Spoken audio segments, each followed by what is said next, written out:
All right, guys. I'm back here talking about industrialization. Today in class, we talked about the different causes of the industrial revolution, or the second industrial revolution. Now, I want to talk about the change in the business culture. All right. Understand one of the key ideologies of the industrial revolution is this concept of laissez-faire, the lazy, hands-off approach of government towards the economy. See, understand that when we talk about laissez-faire, the concept is driven by government allowing businesses to make the decisions for themselves, and the businesses themselves dictate the economy. Now, that does not necessarily mean, though, that the government doesn't help businesses with the economy as well. And that's something that we'll see and we still see today. All right. But understand this concept of laissez-faire is based on this idea that individual as a moral and economic ideal, that we are our own individuals and we have our own economic ideals, and therefore we should dictate them. All right. It again is based on the notion that individuals should compete freely in the marketplace. You know, that came from Adam Smith and the Wealth of Nations in 1776, and the whole concept of capitalism. All right. And really, the concept or the idea that the market was not man-made or invented, that it was just there. It's a part of nature. I shouldn't say human nature, but it's a part of nature. All right. And because it's a part of nature, there's no room for government. All right. And the government should not dictate the market. All right. And what happens with it.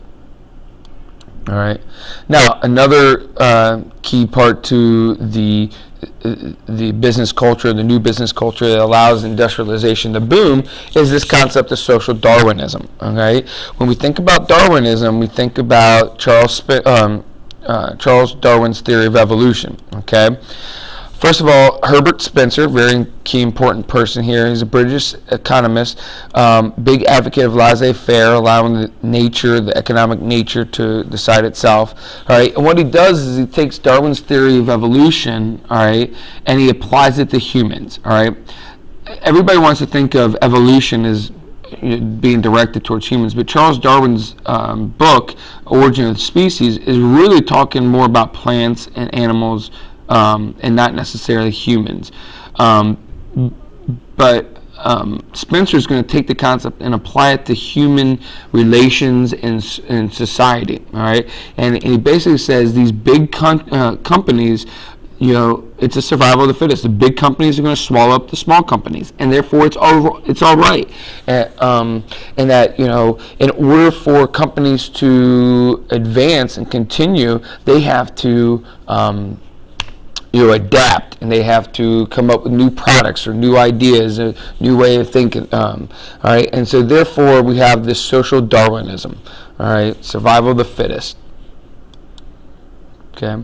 Now in America, what will happen is this gentleman, William Graham Sumner, who writes the book Folkways, he comes up with this idea that individuals must have absolute freedom to struggle. All right, so, you know, we either succeed or fail.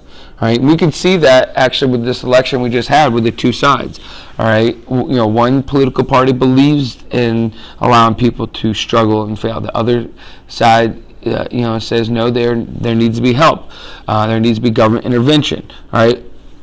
Social Darwinism does not believe in government intervention. All right, and he says if we have government intervention or state intervention to reward society, the economy is futile. All right, it's pointless. That the economy doesn't matter. It's never going to succeed. All right, and so therefore we need to allow people to take some responsibilities amongst themselves, I guess. Okay. Now, another concept that goes into this, Horatio Alger, very famous author, he writes over 100 novels, and he writes books like Ragged Dick, or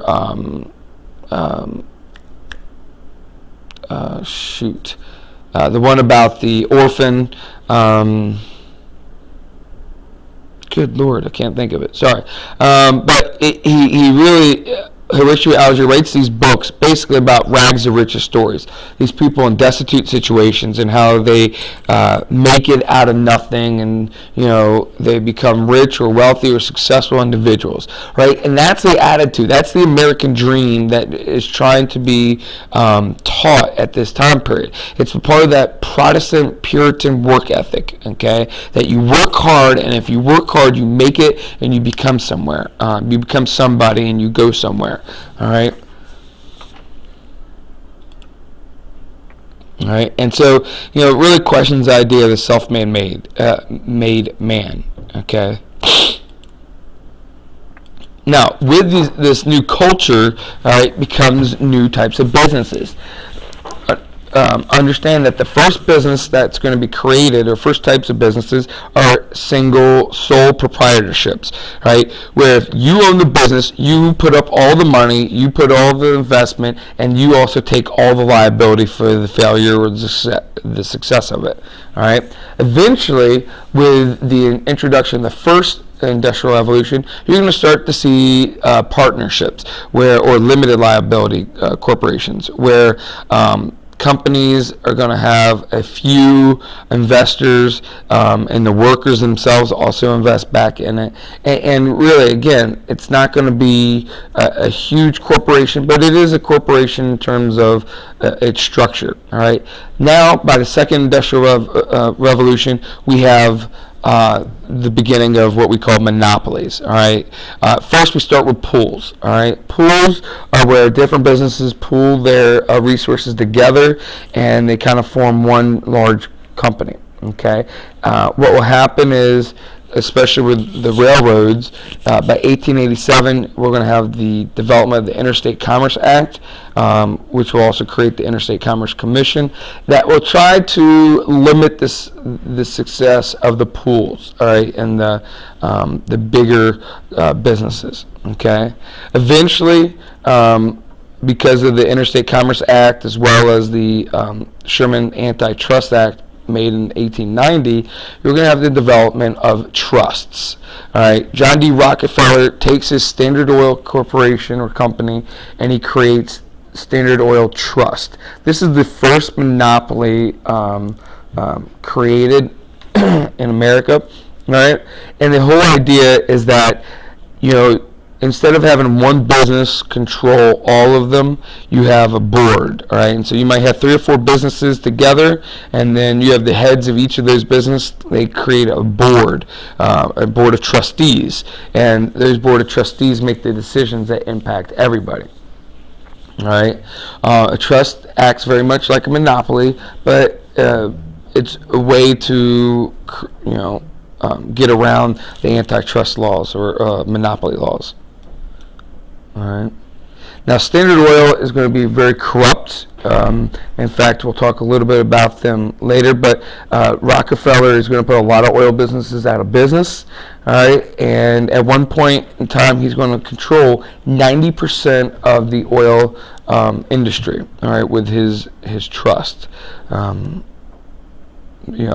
very successful. And so you see here, the tentacles of the trust control government, the White House, etc., etc. Now, Standard Oil creates what we call horizontal integration. That's the type of trust or type of monopoly. All right, that's where all the different forms businesses that go into creating a product and selling the product are going to be controlled together. So you might have, say for example, shoes, right? Nike owns the transportation. They own the stores. They own the rubber industry. They own the vinyl or whatever else is being made. They own the factories. They own all the tools, and so it's in a straight line, right? And they produce, the shoe, and they transport the shoe from the factory to the store, and they sell the shoe from the Nike store. All right, that's a horizontal integration. All right, but we also have what's called the vertical integration. All right, and you have Gustavus Swift, a part of the meatpacking industry, where their trust, they have a relationship with all these companies. And so the transportation company is going to be separate, but it's still going to be owned by Swift. And the meatpacking plant is going to be separate, but it's going to be owned by Swift. And so it's more of a vertical. And I'll show you guys some pictures to get a good image of this. All right. U.S. Steel is the same way. Okay. They control the transportation, the selling, the different things that go into making the steel, but they're not all under one umbrella. It's a bunch of separate entities owned by one corporation. Whereas in a horizontal, everybody's under one corporation. All right. Now, with the steel industry, you see here the impact that, we talked about steel being vitally important, especially by 1915. You see the amount of steel being produced. It just continues to go up. Okay. All right. So here's the image of horizontal and vertical integration. If you're doing a vertical integration, these are all separate pieces. Okay. If you're doing a horizontal integration, you own this piece, and then you own this piece, and you own this piece, and you own this piece, and it's sort of like really it's just the umbrella under which they're controlled, I guess you should say. Okay.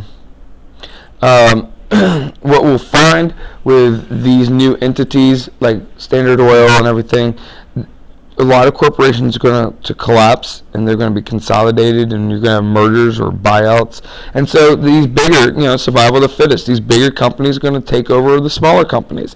And you're going to have actually less competition. Even though the whole point is capitalism and competition needs to be had in order for the economy to work, there's going to be less competition because these bigger corporations are going to take over all the smaller ones. All right, so you just see here the number of firms and things. Now, you also have a new type of businessman, okay? J.P. Morgan, all right? He is the banker, all right? But he also is going to be involved in controlling Wall Street with his financial investments, all right? But he also buys out other companies and then sells them again. So you have this new type of businessman who doesn't necessarily focus on one industry or another. He's more about getting businesses, improving them, improving his stock, and then selling those businesses elsewhere. All right, try to make a business. Kind of like flipping homes, he's flipping businesses. All right. Now, we talked about this gentleman earlier today and his influence in the creation of the assembly line. Frederick Winslow Taylor is going to change how factories are ran and organized. One of the effects of industrialization, though, is the fact that the wealth of America is going to separate. The gap between the rich and poor is only going to grow. You see here the top 1% of households in America and how much they own. Okay, by 1900, the number of billionaires is going to climb drastically. So railroads, you see here, 40% of the billionaires in America in 1900 are involved in railroads. 13% are inherited. You have financial banking, and then you have retailing. Real estate. Steel is very small by 1900, but when we get to 1918, you see steel grows, finance grows, oil is now in the picture. You have other, you have food processing, things like that. So you have more industries, more billionaires. All right, we talked about that central question about what cost, and so this is a great cartoon, a very famous cartoon, just illustrating the effects of the industrialization and how these rich businessmen or robber barons are being held up by off the backs of the working poor. All right, it's a great political cartoon to show the impact. This is also another famous one. I've seen this on many tests about the relationship between the industrialists with the government. And so you see these bosses or these trusts, Standard Oil, lumber, copper, and how they're looking over the Senate and how they're controlling, the senators at this time. And so therefore laws are being made to benefit the businesses. All right. Now, you have people like Cornelius Vanderbilt, who kind of, I guess, they kind of do what they want. You can see, so he can do whatever he wants with his money. And the whole idea is that Vanderbilt is going to be one of these robber barons. The previous slide we talked about, it talks about robber barons, and really that's the name for them. Like, they take advantage and they're kind of corrupt. And we'll talk about this tomorrow, comparing the two. But they're corrupt individuals, and they hurt society more than they help. All right, and Vanderbilt's one of those. Okay. Now, on the flip side of things, you have what's called the gospel of wealth, all right, where religion impacts the industrialization. All right, so Russell Conwell writes about how wealth is no longer looked upon as bad, and that wealth is viewed as a sign of God's approval. If God likes you, He'll make you wealthy. And that it's your Christian duty to accumulate wealth, and that you should not help the poor; they should help themselves. Right? So there's this, I guess you could say, justification for the business actions of these robber barons or business tycoons. Right? But what happens is, Conwell's idea of gospel wealth is going to be taken, and it's going to be adapted by Andrew Carnegie, who is one of the wealthiest. And what he says is that, yes, the Anglo-Saxon race is superior, right? And he writes this book that he titles The Gospel of Wealth. But what he says is inequality is inevitable and good. It's going to happen. But the wealthy should not act as the trustees for the poor. And that, in fact, a very famous quote that you should definitely know and remember and understand is, he writes in his book, to die rich is to die disgraced. All right, and what he's basically saying is that if you're rich, you're not taking the money with you at the end. So therefore, help those in need. That it's the rich's responsibility to give back. So where Conwell is justifying making money, and that God likes you, and therefore you're rich, and you shouldn't share your money with the poor because God doesn't like the poor. What Carnegie says is, no, I disagree with that. It is right. And it's okay to be rich, and we are superior. He uses the social Darwinist view here, but he says it's their responsibility to help those less fortunate. All right, very big Warren Buffett, Mitt Romney, give back to those in need. Now, the government eventually will start regulating trusts. All right. First, you have Munn versus Illinois, which is against the railroad in Illinois and the monopoly of the railroad in Illinois. All right. Then you have Wabash versus Pacific Railroad. Again, it's another railroad monopoly. Also going against rebates and free passes, where basically the railroad is going to hurt the lower, smaller businesses and farmers, because what happens is they only give they give discounts and free rebates and free passes to the wealthy, and then to compensate for those the lost profit from them, they raise the cost of shipping for the small businesses and the farmers. Okay. By 1890, you had the development of the Sherman Antitrust Act. But really, again, what happens is this is more of a ploy. It's to look like the government's going to stop the trusts, and you see there the rule of reason loophole, where they try to classify trusts or whether or not they're good trusts or bad trusts. And so they only want to take down bad trusts. It's going to be used very rarely, and it won't be used significantly until 1901 with Teddy Roosevelt's presidency. And then by 1895, you have U.S. versus the E.C. Knight Company. Again, it's about trusts, monopolies, and the impact on the small businesses and the people. Okay, you see here the overall effect of industrialization is we're going to grow to become the most powerful industrial output nation in the world. Okay, obviously a lot of these countries are hit by World War I, and we'll benefit from it. All right, that's it.